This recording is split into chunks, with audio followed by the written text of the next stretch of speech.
Hello students, today we study remaining part related to line, segment and ray from the chapter Basic Concepts in Geometry.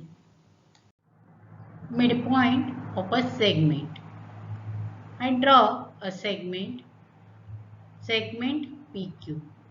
I take a point at the center of segment PQ and name it M.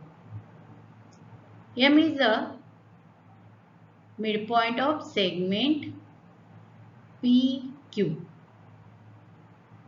I cut PM and MQ and bring it to PM. What happens? Both the segment overlap to each other, means PM congruent MQ. If P dash M dash Q and segment PM congruent to segment MQ, then M is called midpoint of segment PQ. And for every segment, there is one and only one point, that is midpoint. Comparison of segment PQ. I draw another segment RS. Now compare these two. Length PQ is smaller than length RS. So segment PQ is smaller than segment RS. We write down length PQ is smaller than length RS. So segment PQ is smaller than segment RS. Similarly, length RS is greater than length PQ.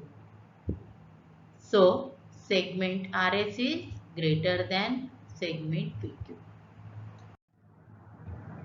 Perpendicularity of segment or rays. I draw a segment PQ.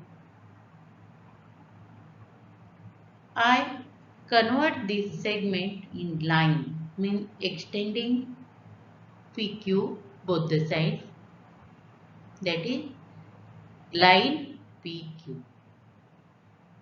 ह्या line PQ ला आता मी एक perpendicular line काढली RS and that is perpendicular. आता ह्या perpendicular मध्ये आपण ह्या लाइन PQ ला लाइन RS हा काय परपेंडिक्युलर आहे, म्हणजेच आपल्याला काय म्हणता येईल, सेगमेंट PQ ला सेगमेंट RS हा परपेंडिक्युलर आहे असं म्हणता येईल. बरोबर आहे. त्याचप्रमाणे काय होईल, त्याचप्रमाणे आपल्याला रे PQ हा जो आहे त्याला रे RS हा परपेंडिक्युलर आहे असं म्हणता येईल, म्हणजे R पॉइंट पासून. इथपासूनच आपण हा पुढचा भाग घेतलाय. किंवा काय म्हणता येईल,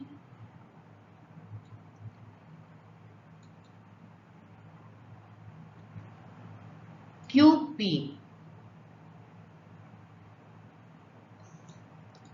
रेला फक्त हा इथपासून ते इथपर्यंतचा RS हा सेगमेंट काय आहे, परपेंडिक्युलर आहे असं म्हणता येईल. अशी वेगवेगळ्या प्रकारे आपल्याला लिहिता येऊ शकतं. तर बघूया काय काय लिहूया काही statement.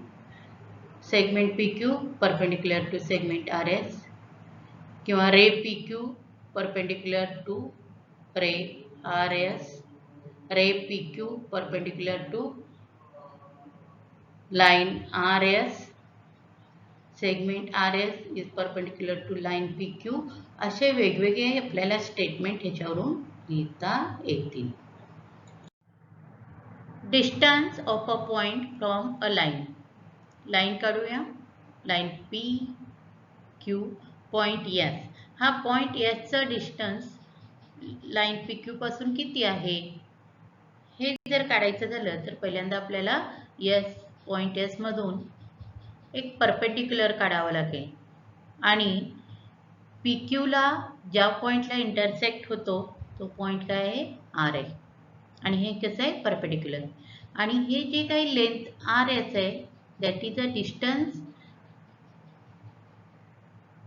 Of a point S from line PQ. Line PQ पासून ह्या RS इतक्या डिस्टन्सवर हा पॉइंट S आहे असं आपण म्हणू शकतो. का दुसरं नाही आपण काढू शकत? परपेंडिक्युलरच का घ्यायचं? Perpendicular distance is a smallest distance. आपण इथनं S पासून असे वेगवेगळ्या असे सेगमेंट्स काढले. हे सगळ्या सेगमेंटची लेंथ काय असणार आहे?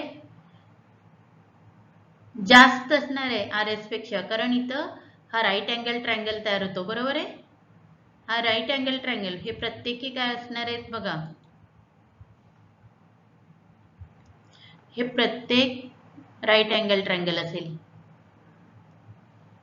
हे जर बघितलं तर राईट अँगल ट्रायंगल आणि हा काय होणार आहे? हे प्रत्येक हे जे 3 लाईन्स सेगमेंट्स काढलेले आहेत हे काय असतील? हायपोटेन्युस असणार आहे. Hypotenuse is always greater than the right angle sides. म्हणून जर समजा आपण ह्या बाजूला काढलेले तिकडेही घेतले तर हे डिस्टन्स कसे असणार आहे?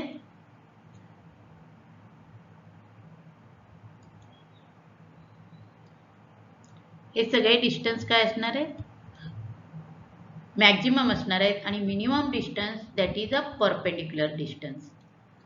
हा भाग समजलाय? म्हणजेच minimum distance that is a perpendicular distance, therefore we take minimum and perpendicular distance. Segment RS is perpendicular to line PQ and point R lies on the line PQ. Then the length of segment RS is called distance of a point S from line PQ. The point R is called foot of perpendicular. हा भाग समजलाय? हा भाग वहीमध्ये लिहून काढायचे. आपण इथंच थांबणार आहोत.